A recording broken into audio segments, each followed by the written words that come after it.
할렐루야. 1월 21일 목요일 아침입니다. 오늘도 말씀을 통해 주님을 더 알아가고 또 주님께 더 가까이 나아가는 하루 되시기를 주님의 이름으로 축원합니다. 오늘 말씀 묵상 본문은 사도행전 5장 17절부터 32절까지 말씀입니다. 사도들이 예수 그리스도를 증거하고 또 예수의 이름으로 표적과 기사들을 행하자 믿는 사람들은 더욱 늘어났고 백성들은 칭송하였습니다. 그러자 대제사장들과 사두개인들이 시기하기 시작했지요. 다시 사도들을 잡아다가 옥에 가두었습니다. 다음 날 이 유대인의 공회, 사내들인 공회를 모으고 이 사도들을 신문하기 위해서 옥에 잡아두었던 그 사도들을 데려오라 하였지요. 그런데 옥에 가보니 옥문은 잠겨 있는데 사도들은 없는 겁니다. 어떻게 된 일일까요? 사도들이 옥에 있는 동안에 주의 사자가 그 옥문을 열어 사도들을 내보내면서 성전에 가서 이 생명의 말씀을 전하라 하셨고, 사도들은 그때 이 새벽부터 이 성전에 나아가 이 생명의 말씀을 전하고 있었습니다. 공회는 이 성전에서 말씀을 전하고 있었던 사도들을 잡아다가 공회 앞에 세우게 하였죠. 그리고 그를 신문합니다. 이전에 분명히 예수의 이름으로 가르치지 못하도록, 또 예수의 이름으로 이런 기적과 또 그런 표적들을 행하지 못하도록 엄히 금했는데 왜 예수의 이름으로 가르쳤냐며, 또 예수의 이름으로 이렇게 가르치는 것은 예수를 죽인 그 책임을 우리한테 묻는 것이다 라면서 이 사도들을 추궁하였죠. 베드로가 이렇게 대답합니다. 사람보다 하나님께 순종하는 것이 마땅하다.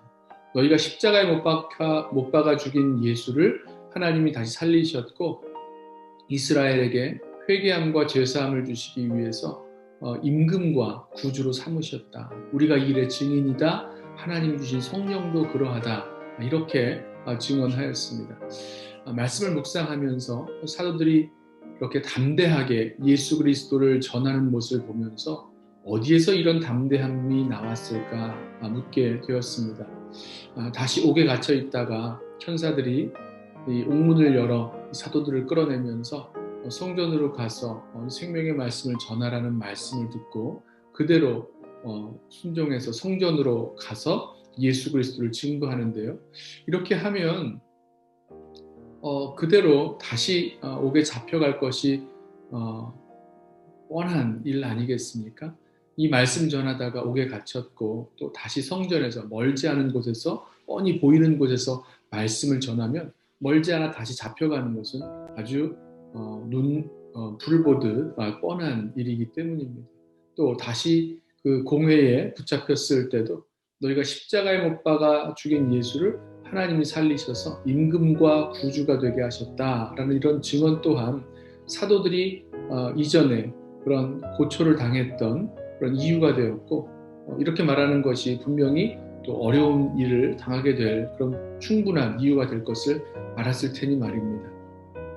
어떻게 이렇게 담대하게 예수 그리스도를 증거할 수 있었을까? 베드로의 대답 속에 담겨 있죠. 베드로가 대답하기를 사람의 말이 아니라 하나님께 순종하는 것이 마땅하다.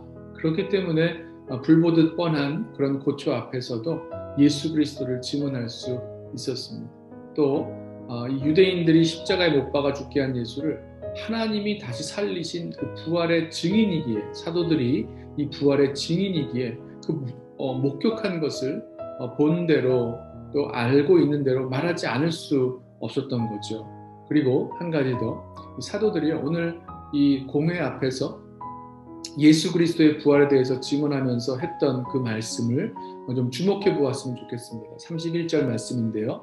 이스라엘에게 회개함과 죄사함을 주시려고 그를 오른손으로 높이사 임금과 구주로 삼으셨느니라. 사도들에게 이 부활하신 예수는 다른 분이 아니라 바로 임금과 구주셨습니다. 예수 그리스도의 부활이 그리스도께서 누구신지, 예수님이 누구신지를 그렇게 증언해주고 있는 거죠.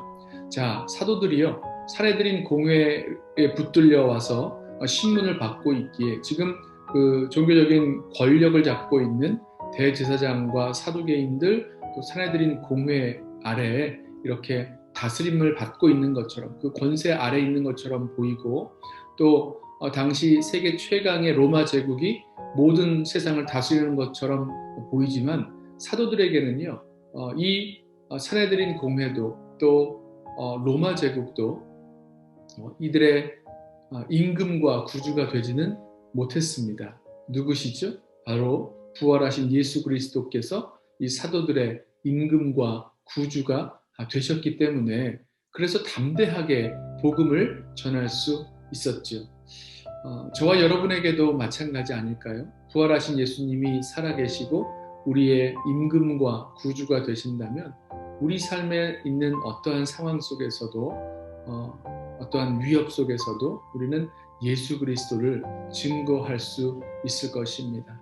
부활하셔서 높임 받으시고 우리의 임금과 구주 되시는 그 예수님, 그 예수님을 우리가 정말로 알고 믿기에, 그렇게 어떠한 상황 속에서라도 예수 그리스도의 그런 증인으로 살아갈 수 있는 저와 여러분 되시기를 주님의 이름으로 부탁하며 축원합니다.